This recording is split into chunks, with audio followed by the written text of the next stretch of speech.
내가 진짜 누구 딸인지 혹시 엄마가 2명이라면요? 그날 밤 뚫린 가벽 사이로 스며든 바람이 한 장의 오래된 사진처럼 차갑게 느껴졌는데요.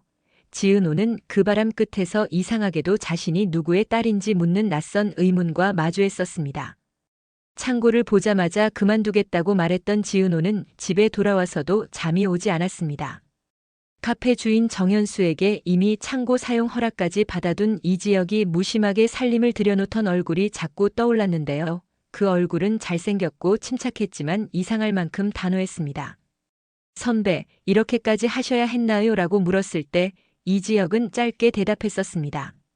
내가 책임질 거야. 내가 걱정할 일 아니야. 그 말투가 또 거슬렸고요.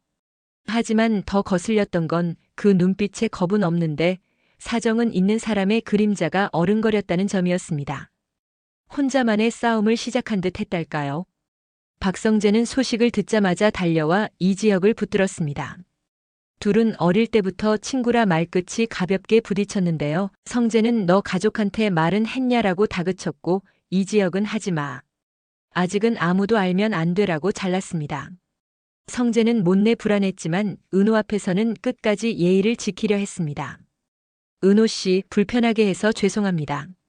제가 정리 도울게요. 그러자 지은호는 애써 미소를 지으며 성재 선배, 저야 괜찮아요. 다만 카페는 저한테 일터라서요라고 말했습니다. 말끝이 고요했지만 마음속에서는 무너지는 소리가 났는데요. 그 고요함을 누구도 알아차리지 못했습니다. 이상철은 지혁이 두고 간 돈 봉투를 열어보고 한참을 앉아 있었고 김다정은 혹시 얘가 생활비도 없어진 건 아닌가요라는 불안으로 마음이 뒤집혔습니다. 오래 참고 버티던 다정은 결국 친정으로 향했는데요. 김장수가 그런 딸을 다독이면서 지혁이는 내가 믿는 바로 그 성질머리로 다시 일어선다라고 말해주었습니다. 마침 걸려온 지혁의 안부 전화가 다정의 어깨 쪽지를 조금 풀어주었고요. 그날 밤 이간에는 각자의 자리에서 조용히 제기를 준비했습니다. 이상철은 전기기능사 자격증 책을 펼치며 이번엔 진짜 배워보자라고 마음을 먹었고 김다정은 욕심이었나 싶던 서운함을 녹이며 남편의 늦은 공부를 응원했는데요. 응원이라는 게 어쩌면 기다림과 같은 말이라는 걸 새삼 알게 됐습니다. 이수빈은 성재가 출연한 영상이 높은 조회수를 기록한 걸 보더니 다시 찾아가서 오빠 그 영상 하나로 광고 문의가 몇 개가 들어왔어. 한 번만 더 같이 찍자. 오빠 덕에 채널이 숨을 쉬더라고라고 설득했습니다. 성재는 웃으며 그래 해보자. 대신 책임은 같이 져라고 답했습니다. 수빈은 나 원래 책임감 있어. 나중에 나한테 큰 선물 준다고만 해라고 장난을 쳤는데요. 그 가벼운 농담 속에 성재와의 묘한 신뢰가 더 단단해지고 있었습니다. 한편 이지화는 박영나 곁을 지키며 거리를 조절했습니다. 잠깐 욱해서 자리를 떠났던 자신이 부끄러워서였는데요. 다시 돌아왔을 때 영나는 생각보다 더 많이 떨고 있었다는 걸 알게 됐습니다. 영나는 일정을 쪼개듯 정확하게 살고 있었지만 마음은 항상 누군가의 기대치에 맞춰 정리된 상태여서 조금만 흔들려도 무너질 것 같았는데요. 이지환이 옆에 있을게. 오늘은 내가 운전만 하고 있을게라고 낮게 말했을 때 영나는 고개를 끄덕이며 어깨에 긴장을 내려놓았었습니다. 그 모습을 멀리서 본 고성이는 조용히 메모에 체크를 했습니다. 딸의 일정, 딸의 그림, 딸 주변의 사람들. 고성이는 한 칸도 비워두지 않는 사람이라서 빈칸이 생기면 불안을 느끼는 타입이었거든요. 며칠 뒤 놀라운 일이 벌어졌습니다. 이지혁이 새로 꾸민 창고 앞에 작은 명패를 달았는데요. 거기에는 맘대로 집이라는 상호가 선명했습니다.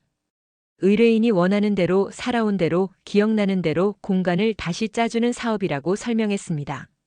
남이 사는 집이 아니라 그 사람이 살아온 말을 듣고 그 말의 모양대로 집을 만들 거야. 말은 멋있었지만 지은호는 냉소가 먼저 나왔습니다. 선배, 그게 허세처럼 들릴 수 있다는 거 아시죠? 창고 벽부터 불법으로 뚫어놓고요. 그러자 이지혁은 한숨을 길게 내쉬었는데요. 허세면 어때? 결과만 제대로 내면 되지라고 했습니다. 말은 거칠었지만 눈빛은 흔들렸고 그 흔들림이 오히려 진심으로 보였다는 사실을 지은호는 그때 인정하기 싫었습니다. 사업 소식은 곧장 박진석 귀에까지 들어갔고 박진석은 내 일처럼 박수를 쳤습니다. 젊은 것들이 일 벌이는 건 아주 보기 좋아. 호탕하게 웃으면서도 숫자는 정확히 물어봤는데요. 그 호기심 뒤에는 늘 사업가의 냉정이 깔려 있었습니다. 그리고 그날 오후 고성이가 직접 연락을 보냈습니다. 새로 준비하는 갤러리의 리노베이션을 의뢰하고 싶다고 했습니다. 이상했던 건 고성이가 조건으로 디자인 총괄은 지은호와 함께라고 딱 잘라 말했다는 점이었습니다. 알고 보니 두 사람은 이전에도 인테리어 작업으로 마주친 적이 있었고 그때부터인지 눈에 보이지 않게 닿아 있는 감정선이 있었습니다. 고성이는 지은호의 작업 노트를 칭찬했는데요.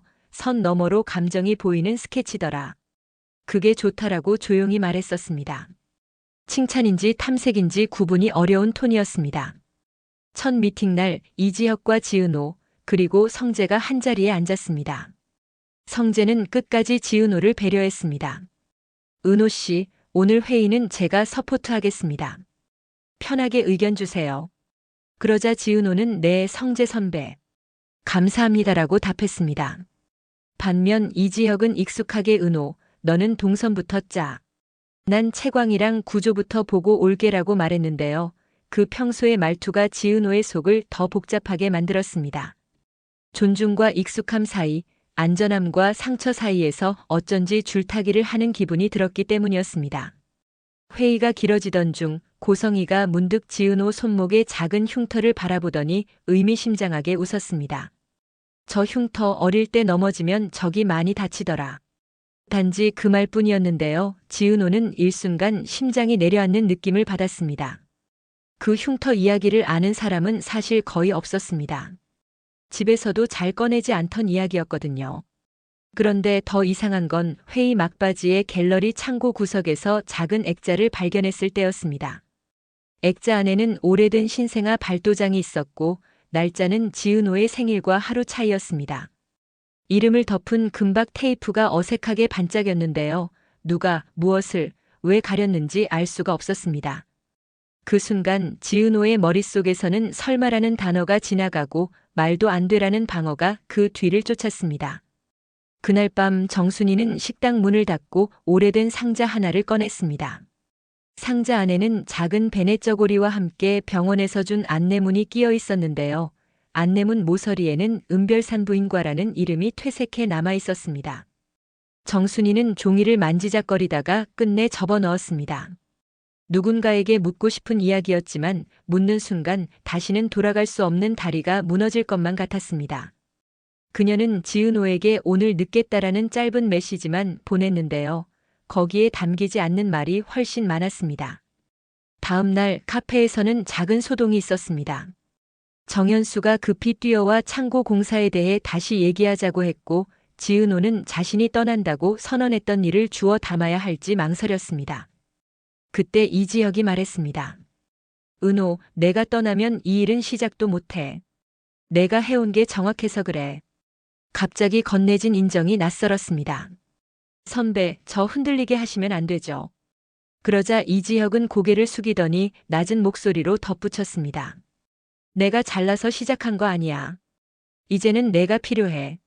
마음 한쪽이 뜨거워졌는데요. 뜨거움은 곧바로 두려움과 같이 왔습니다. 감정이 움직이면 삶이 바뀌고 삶이 바뀌면 진실도 움직일 수 있으니까요. 성재는 그 둘을 지켜보면서도 한 발 물러섰습니다. 은호 씨 결정은 제가 아니라 은호 씨가 하셔야 합니다. 다만 힘든 건 제가 최대한 맡겠습니다. 그 말이 이상하게도 버팀목처럼 느껴졌습니다. 성재는 늘 상대를 존중했고 그 존중은 지은호에게 안전한 벽처럼 다가왔습니다. 그러자 지은호는 결국 한 번만 더 해볼게요. 선배들 믿고요라고 말했고 그 한 문장이 세 사람의 관계를 새로운 국면으로 끌고 갔습니다. 같은 시각 이지환과 박영란은 함께 갤러리 수장고를 정리하고 있었습니다. 영란은 캠퍼스 사이에 꽂혀있던 작은 노트를 꺼냈는데요. 거기에는 갓난아기의 손을 그린 드로잉들이 연도별로 정리되어 있었습니다. 첫 페이지에는 이런 문장이 적혀 있었습니다. 어떤 손은 떠나고 어떤 손은 남는다. 영란은 말없이 페이지를 넘겼고 이지환은 그 문장을 못 본 척했습니다. 하지만 둘 다 알았습니다. 누군가의 손이 한때 여기서 바뀌었을지도 모른다는 기분 나쁜 직감을요. 며칠 동안 맘대로 집의 첫 프로젝트는 매끄럽게 흘러가는 듯 했는데요. 갑자기 벽처럼 일이 막히기 시작했습니다. 고성이가 도면에 작은 곡선 하나까지 집요하게 수정 요청을 넣었고, 그때마다 이 공간은 누가 들어와도 한눈에 주인을 알아야 한다라고 덧붙였습니다. 지은호가 작가의 호흡이 먼저 살아야 한다고 말하면 고성이는 호흡은 살아야 하지만 숨이 새면 안 된다고 받았습니다.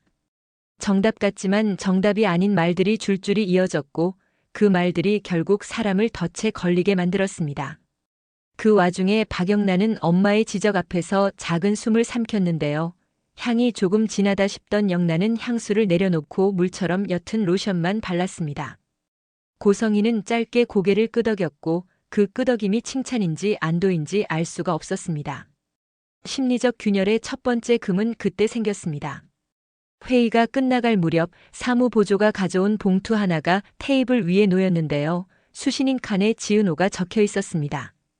봉투 안에는 오래된 영수증 사본과 산모 수첩의 일부가 들어있었고 은별산 부인과라는 글자가 또렷했습니다. 날짜는 지은호가 태어났던 주간과 정확히 겹쳤고요. 더 놀라운 건 수첩 모서리에 적힌 아이의 혈액형이 지은호의 것과 달랐다는 점이었습니다. 장난인가요라고 중얼거렸지만 장난이기엔 손이 너무 떨렸습니다. 지은호는 서류를 가방에 급히 넣고 회의실을 빠져나와 복도 끝까지 걸었습니다. 그 뒤를 아주 멀리서 고성희의 시선이 따라오고 있었습니다. 다음 날 조옥래와 김장수는 오래된 장롱을 정리하다가 작은 봉투 하나를 발견했습니다. 봉투에는 낡은 사진이 들어 있었는데요. 아이를 아는 여자의 실루엣만 남아있는 흐릿한 사진이었습니다. 뒷면에는 연필로 은이라는 글자가 시작만 적혀 있었습니다. 조옥래는 눈을 가늘게 뜨며 이게 누구였더라라고 혼잣말을 했고 김장수는 그날 병원에서 사람들이 부산했지라고 기억을 더듬었습니다. 둘의 대화는 어디로도 가지 못하고 허공에서 맴돌았지만 그 맴돌미 집안 공기를 은근히 흔들었습니다. 맘대로 집 작업은 그 흔들림을 안고 속도를 냈습니다.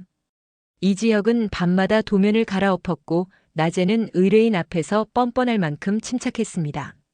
지은호는 그런 이지혁의 집중력에 감탄하면서도 선배가 왜 가족들에게 비밀로 해달라고 했는지 자꾸만 곱씹었습니다. 종종 지혁의 전화기가 울릴 때면 그는 화면을 뒤집어 두었고 그럴 때면 얼굴이 순식간에 굳어졌는데요. 그 표정은 가족과 성공과 실패와 자존심이 뒤엉킨 사람의 표정이었습니다.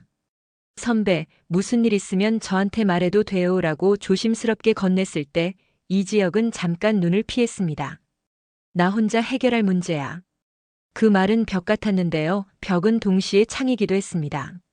누군가 언젠가 그 벽에 창을 내고 빛을 들릴 수 있다는 뜻으로 들렸습니다. 두 번째 금은 박영란 쪽에서 터졌습니다. 영란은 작업실에서 우연히 이지환의 휴대전화로 찍힌 가족 사진을 봤는데요. 그 프레임 속 지은호의 미소가 이상하게 낯익었습니다. 어릴 적 자신이 감기에 걸려 누웠을 때 누군가 이마에 얹어주던 손의 온도와 닮아 있었습니다.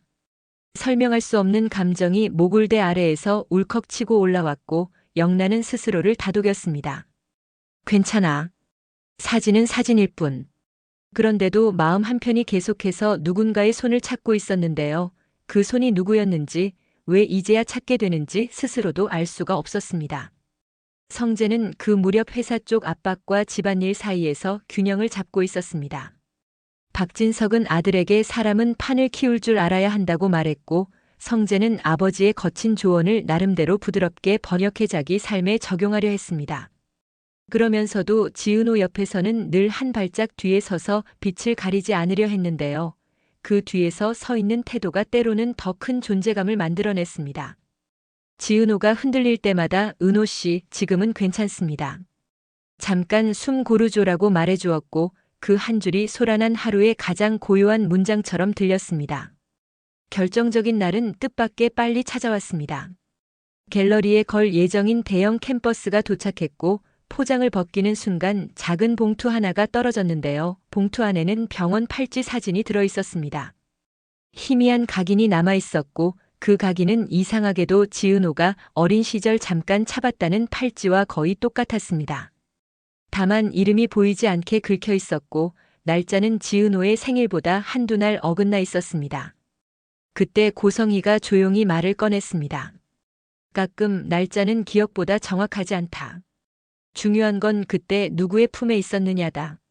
말뜻을 묻기도 전에 고성희는 봉투를 회수했고 지은호는 그 손끝에서 묘한 소유의 온도를 느꼈습니다. 두 사람의 시선이 잠깐 부딪히고 지나갔는데요. 새끼손가락이 훑고 지나간 자리까지 생생하게 기억에 박혔습니다. 그날 밤 지은호의 휴대전화에 익명의 메시지가 도착했습니다. 진짜 이름을 찾고 싶다면 맘대로 집 첫 도면의 왼쪽 여백을 봐. 지은호는 모니터를 켜고 도면 파일을 열어 여백을 확대했습니다. 아주 연하게 눈으로는 거의 보이지 않는 수준의 수기 메모가 숨어 있었는데요. 그 메모에는 이렇게 적혀 있었습니다. 은별산 부인과 기록 누락. 교체 의심. 초진표 확인. 심장이 쿵 내려앉았고 손끝이 얼음처럼 차가워졌습니다. 누가 왜 무엇을 바꾼 걸까요? 고성희의 액자, 정순이의 상자, 김장수와 조옥래의 흐릿한 기억, 그리고 병원 팔찌까지. 모든 조각이 한 곳으로 모여들기 시작했습니다. 지은호는 다음 날 아침 과감하게 질문을 던지기로 했습니다. 첫 번째로 찾은 사람은 정순이었습니다. 그는 식당 구석의 의자에 앉아 아주 느리게 말을 꺼냈습니다. 엄마, 은별산 부인과에서 제가 태어났죠. 정순이는 표정이 조금도 흔들리지 않으려는 듯 미세한 미소를 유지했는데요. 손끝이 식탁의 나뭇결을 더듬는 속도가 점점 빨라졌습니다. 그래, 그랬지. 지은호는 숨을 고르고 한 걸음 더 갔습니다. 혹시 그때 무슨 일이 있었나요? 잠깐의 침묵 뒤에 정순이는 고개를 끄덕였습니다. 사람이 많이 모였고 정신이 없었지. 내 아빠가 급히 뛰어다녔고 나는 그냥 내가 울음을 터뜨리는 소리만 붙잡고 있었어. 대답은 답이 아닌 듯 했지만 그 목소리의 떨림이 모든 것을 말해주었습니다. 지은호는 두 번째로 고성희를 만났습니다. 갤러리 한가운데에서 두 사람은 서류를 사이에 두고 마주했습니다. 대표님, 그날 떨어졌던 봉투에 대해 묻고 싶습니다. 고성희는 짧게 미소를 지었습니다. 사람은 질문을 할 때 이미 절반은 답을 알고 묻더라. 지은호는 물러서지 않았습니다. 제가 알고 싶은 건 제 답이 옳은지 아닌지예요. 그러자 고성희는 시선을 살짝 낮추고 말을 골랐습니다. 누군가에게는 사랑이었고 누군가에게는 선택이었고 누군가에게는 실수였겠지. 하지만 결국 남는 건 책임이다. 그 말은 인정 같기도 경고 같기도 했습니다. 지은호는 마침내 입술을 굳게 다물었습니다. 더 묻는 순간 이 대화는 낙인이 될 수 있겠다는 예감이 지나갔기 때문입니다. 그날 저녁 이지혁은 맘대로 집 앞에서 지은호를 기다리고 있었습니다. 은호, 그만둘 거면 지금 말해. 잡지 않을게. 뜻밖의 배려가 낯설었습니다. 지은호는 한참을 서 있다가 고개를 저었습니다. 아니요, 아직은요. 끝까지 보고 싶어요. 이 집이 어떤 얼굴을 갖게 되는지. 그러자 이지혁은 처음으로 속내의 한 귀퉁이를 열었습니다. 나 이 일 성공하고 나서야 우리 집에 돌아가려고 해. 아버지, 어머니, 내가 내 발로 버텼다는 걸 보여주고 싶어. 그 말에 담긴 자존심과 애정이 동시에 전해졌고 지은호는 가볍게 웃었습니다. 선배, 그럼 저도 같이 버틸게요. 대신 약속 하나만요. 창은 저한테 미리 말하고 내주세요. 둘은 동시에 웃었고 웃음 사이로 오랫동안 묵은 오해들이 조금씩 풀리는 소리가 났습니다. 마지막 장면은 뜻밖의 조용하게 찾아왔습니다. 야간 작업을 마치고 지은호가 카페를 나서려는 순간 카운터 위에 작은 봉투가 하나 놓여 있었는데요. 봉투에는 마치 예고편처럼 한 줄의 문장만 적혀 있었습니다. 너의 첫 울음은 누구의 품에서 시작됐는지 갤러리 창고 천장의 오래된 서랍을 열어보면 알 수 있다. 지은호는 봉투를 움켜쥐고 걸음을 멈춰 섰습니다. 머릿속에서 고성희의 눈빛, 정순이의 떨림, 이지혁의 고집, 박성재의 배려, 이지환과 박영나의 조용한 연대, 이상철과 김다정의 숨겨둔 눈물, 조옥래와 김장수의 오래된 속삭임이 한꺼번에 스쳐 지나갔습니다. 그리고 마음 깊숙한 곳에서 아주 어린 목소리가 속삭였습니다. 진실이 아플 수도 있지만 그래도 보고 싶다. 그 순간 지은호는 알았습니다. 다음 문을 열면 삶이 이전과는 전혀 다른 얼굴을 하게 되리라는 걸요. 그런데도 손은 이미 서랍의 손잡이를 향해 가고 있었고 그의 심장은 낯선 이름 하나를 조용히 불러보고 싶어 했습니다. 다시는 닫히지 않을 문 앞에서 모두의 삶이 조용히 그러나 되돌릴 수 없게 움직이고 있었거든요.